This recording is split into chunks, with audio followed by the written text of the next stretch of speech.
Shri Annapurneshwari tours and travels channel చూస్తున్న ప్రేక్షకులందరికీ శుభోదయం. లాస్ట్ వీడియోలో మాఘమాస విశిష్టత గురించి ఇంకా మాఘమాసంలో వచ్చే పండుగల గురించి చెప్పుకున్నాం కదా.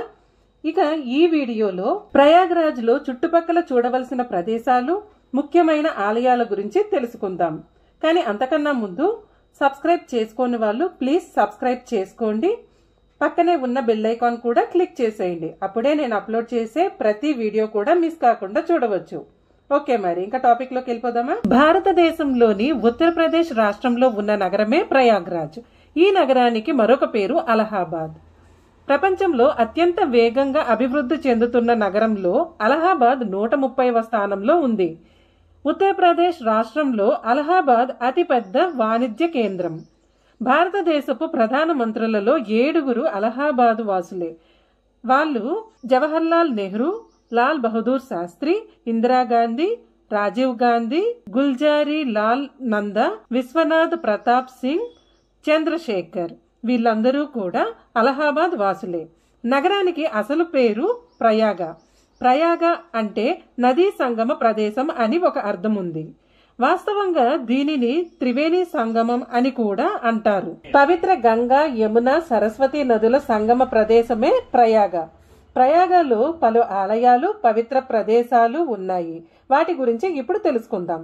ముందుగా త్రివేణి సంగమం. అలహాబాద్ లోని గంగా, యమున, సరస్వతి అనే 3 నదులు కలిసే చోటును సంగమం అని పిలుస్తారు. ఈ సంగమం త్రివేణి సంగమంగా ప్రసిద్ధి. ఈ సంగమంలో స్నానం ఆచరించిన సర్వ పాపాలు తొలగుతాయని భక్తుల నమ్మకం.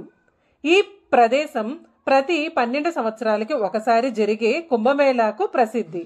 ఈ కుంభమేళాను తిలకించడానికి అనేక మంది పర్యాటకులు వస్తుంటారు. ప్రయాగలో మరొక ముఖ్యమైన ఆలయం అలోపీదేవి మందిర్. ప్రయాగలోని అలోపి బాగ్ లో ఉన్న ఒక హిందూ దేవాలయం. ఇది పవిత్ర త్రివేణి సంగమానికి సమీపంలో ఉంది. ఈ ఆలయం ప్రత్యేకత ఏమిటంటే ఈ ఆలయంలో ఏ దేవత విగ్రహం లేదు. బదులుగా పూజించబడే చెక్కబండి లేదా డోలి ఉంది. అలోపి అంటే అదృశ్యమైనది అని అర్థం.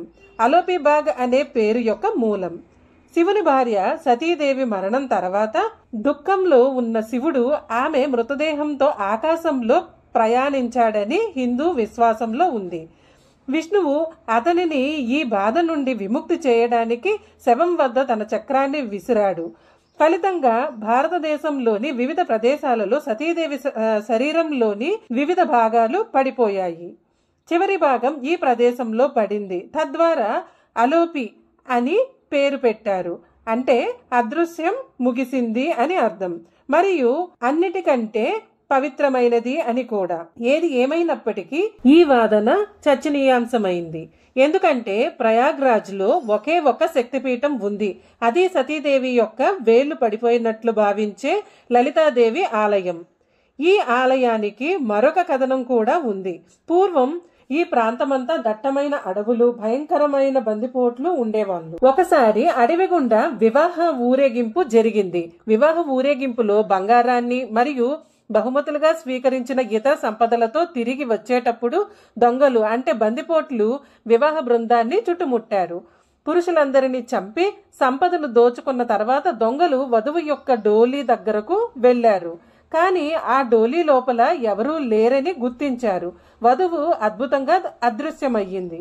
ఈ సంఘటన జరిగిన ప్రదేశంలో ఒక ఆలయం వచ్చింది మరియు స్థానికులు వధువును అలోపీదేవి లేదా కనుమరుగైన కన్యదేవత అని పూజించడం ప్రారంభించారు. మరొక ముఖ్య ఆలయం బడే హనుమాన్జీ ఆలయం.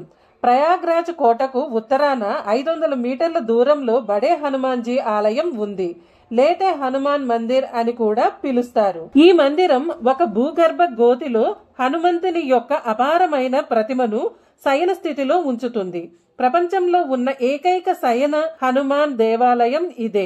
ఈ ప్రసిద్ధ దేవాలయం గురించి తెలుసుకోవలసిన మరో ఆసక్తికరమైన విషయం ఏమిటంటే హనుమంతుని విగ్రహం యొక్క ఒక వైపు గంగా నది నీటిలో సగం మునిగి ఉంటుంది.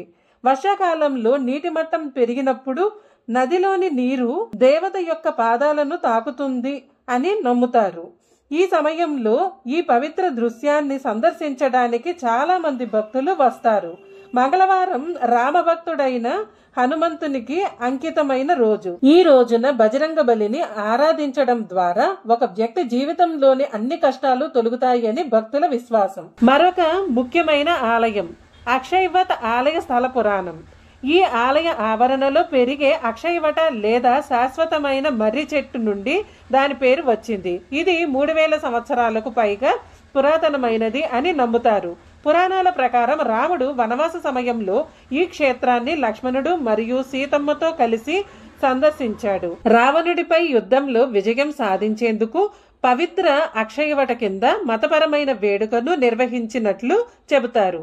నేటికి అక్షయవటాన్ని భక్తులు పూజిస్తారు మరియు కోరికలు నెరవేరుస్తారని నమ్ముతారు. పార్వతీదేవి, గణేశుడు, హనుమంతుడు మరియు నవదుర్గా దేవతలకు ప్రత్యేక ఆలయాలు కూడా ఉన్నాయి.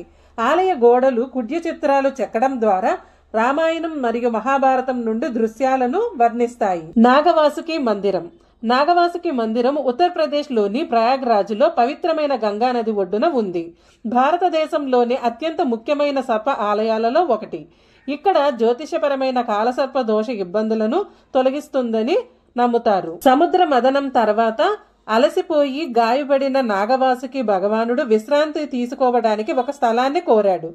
విష్ణువు సలహా మేరకు ప్రయాగ్రాజ్ లోని సరస్వతి నది చల్లని నీటిలో స్నానం చేసి ఓదార్పు పొందాడు. అతను బయలుదేరబోతున్నప్పుడు ఋషులు మరియు దేవతలు అతన్ని ఉండమని అభ్యర్థించారు.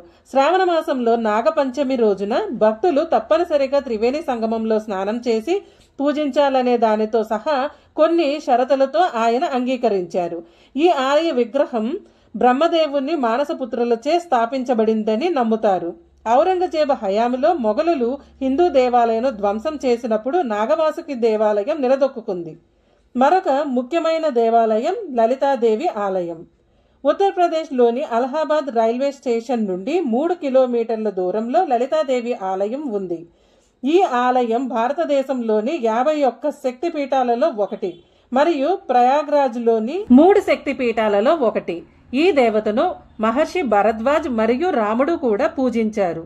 పాండవులు ఈ ఆలయాన్ని సందర్శించి ప్రార్థనలు చేశారని నమ్ముతారు. శ్రీ యంత్రం ఆధారంగా లలితాదేవి ఆలయ నిర్మాణం జరిగింది. ఈ ఆలయంలో ప్రధాన దేవతను మా లలిత, మా సరస్వతి మరియు మహాకాళి అనే 3 రూపాలలో పూజిస్తారు.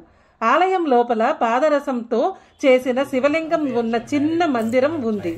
అంతేకాకుండా ఆలయంలో సంకట విమోచన్ హనుమాన్, శ్రీరాముడు, లక్ష్మణుడు, సీతాదేవి మరియు నవగ్రహాల విగ్రహాలు ఉన్నాయి. మరొక ముఖ్య ఆలయం శ్రీ వేణిమాధవ్ మందిర్.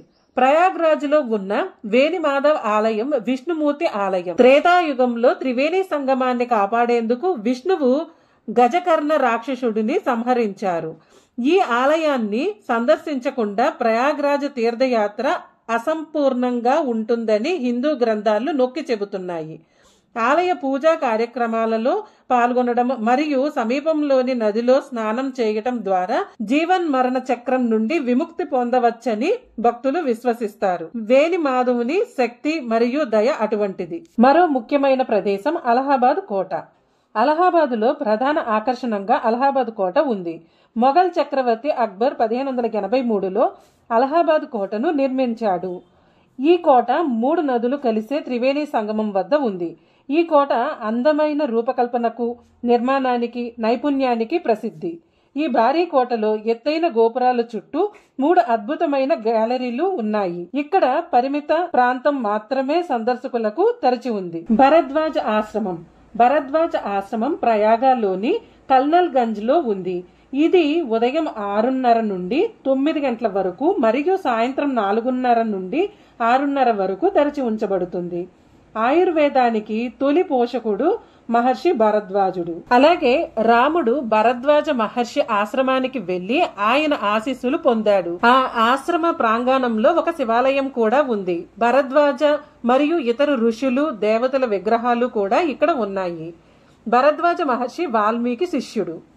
భరద్వాజ మహర్షి పార్క్. ఋషి భరద్వాజ ఆశ్రమానికి సమాంతరంగా భరద్వాజ పార్క్ సరిహద్దు ఉంది. దీనిని ప్రధాన రహదారి నుండి సులభంగా చేరుకోవచ్చు. హిందూ పురాణాల ప్రకారం త్రేతాయుగంలో భరద్వాజ ఆశ్రమంలో జీవన శైలిని ప్రదర్శించే 3D చిత్రాలతో ఈ పార్క్ ఇటీవల పునరుద్ధరించబడింది. పార్క్ ప్రాంగణంలోకి ప్రవేశించగానే రిషి భరద్వాజ్ యొక్క పెద్ద శిల్పం స్వాగతిస్తుంది. పిల్లల కోసం ఒక ఊయల స్థలం కూడా ఉంది. ఈ పార్క్ ప్రవేశ టికెట్ ఒకరికి 10 రూపాయలు. ప్రయాగ్రాజ్ మ్యూజియం. చంద్రశేఖర్ ఆజాద్ పార్క్ కమల నెహ్రూ రోడ్ సముదాయం లోపల ఉన్న ఈ ప్రసిద్ధ మ్యూజియం 1931 నాటిది. ఇక్కడ పెయింటింగ్, కళాఖండాలు మరియు ఛాయాచిత్రాల యొక్క గొప్ప కలుగలుపు ప్రదర్శనలో ఉంది. ఇది మాత్రమే కాదు, ప్రయాగ్రాజ్ లోని ఈ ప్రసిద్ధ పర్యాటక ప్రదేశంలో గుప్తుల కాలం నాటి చరిత్రను గుర్తించే వివిధ శిల్పాల భాండాగారం కూడా ఉంది. మహాత్మా గాంధీ మరియు జవహర్ లాల్ నెహ్రూకు అంకితం చేయబడిన ప్రత్యేక గ్యాలరీలు ఈ ప్రదేశం యొక్క ప్రధాన విశేషాలు. ఈ మ్యూజియం మంగళవారం నుండి ఆదివారం వరకు తెరిచి ఉంచబడుతుంది. సోమవారాల్లో మ్యూజియం మూసివేయబడుతుంది. పర్యాటకులు ఉదయం 10:30 నుండి సాయంత్రం 4:30 వరకు ఈ ప్రదేశాన్ని సందర్శించవచ్చు. ఈ మ్యూజియం ప్రవేశ టికెట్ ఒకరికి భారతీయులకు 15 రూపాయలు, విదేశీయులకైతే 100 రూపాయలు. అదే కెమెరాను తీసుకువెళ్లడానికి 25 రూపాయలు చెల్లించాల్సి ఉంటుంది. చంద్రశేఖర్ ఆజాద్ పార్క్. ప్రయాగ్రాజ్ లోని ఒక public park Chandrashekhar Azad park. ఇది 1870లో ప్రిన్స్ ఆల్ఫ్రెడ్ నగర సందర్శనకు గుర్తుగా అతని పేరు మీద అంటే ఆల్ఫ్రెడ్ పార్క్ అని నిర్మించబడినది. ఇది 133 ఎకరాల విస్తీర్ణంలో ఉంది. ఇది ప్రయాగ్రాజ్ లోని అతి పెద్ద ఉద్యానవనం. భారత స్వాతంత్ర ఉద్యమ సమయంలో ఇక్కడ తన ప్రాణాలను త్యాగం చేసిన విప్లవకారుడు చంద్రశేఖర్ ఆజాద్ పేరు మీద ఉత్తరప్రదేశ్ ప్రభుత్వం దీనిని పేరు మార్చింది. ఆనంద్ భవన్. ఆనంద్ భవన్ అనేది అలహాబాద్ లోని ఒక చారిత్రాత్మక గృహ మ్యూజియం. ఇది నెహ్రూ కుటుంబానికి చెందినది. దీనిని 1930లలో మోతీలాల్ నెహ్రూ నిర్మించారు. ఆనంద్ భవన్ కాంప్లెక్స్ లోని స్వరాజ్ భవన్ లో ఇందిరాగాంధీ జన్మించారు. 1920లలో మోతీలాల్ నెహ్రూ ఈ ఇంటిని భారత జాతీయ కాంగ్రెస్ కు విరాళంగా ఇచ్చారు. 1970లో మ్యూజియంగా మార్చబడింది. ఇది ఉదయం 9:30 నుండి సాయంత్రం 5 గంటల వరకు తెరచి ఉంచబడుతుంది. సోమవారం మరియు ప్రభుత్వ సెలవు రోజుల్లో మూసివేయబడుతుంది. దీనికి ప్రవేశ టికెట్ ఒకరికి గ్రౌండ్ ఫ్లోర్ వరకు 20 రూపాయలు, అదే 2 ఫ్లోర్లకు 70 రూపాయలు. జవహర్ ప్లానిటోరియం. 1979లో నిర్మించబడిన ఈ ప్లానిటోరియం అలహాబాద్ లోని అల్లంగంజ్ ప్రాంతంలో ఆనంద్ భవన్ పక్కన ఉంది. ఈ ప్రదేశంలో నవంబర్ 14న వార్షిక జవహర్ లాల్ నెహ్రూ స్మారక ఉపన్యాసం కూడా జరుగుతుంది. జవహర్ ప్లానిటోరియం మన గెలాక్సీ మరియు అంతరిక్షంలోని ఇతర జీవుల ఆధారంగా ఒక డాక్యుమెంటరీని ప్రసారం చేస్తుంది. హిందీ మరియు ఆంగ్లంలో ప్రదర్శనలు ఉన్నాయి. ఇక్కడ ముఖ్యమైన కార్యకలాపాలలో ఒకటి చంద్రునిపై, బృహస్పతి, శని వంటి ఇతర గ్రహాలపై శరీర బరువును కొలవడం. దీనితో పాటు పిల్లల కోసం కొన్ని ఆకర్షణీయమైన సైన్స్ నమూనాలు మరియు కార్యకలాపాలు ఇక్కడ ఉన్నాయి.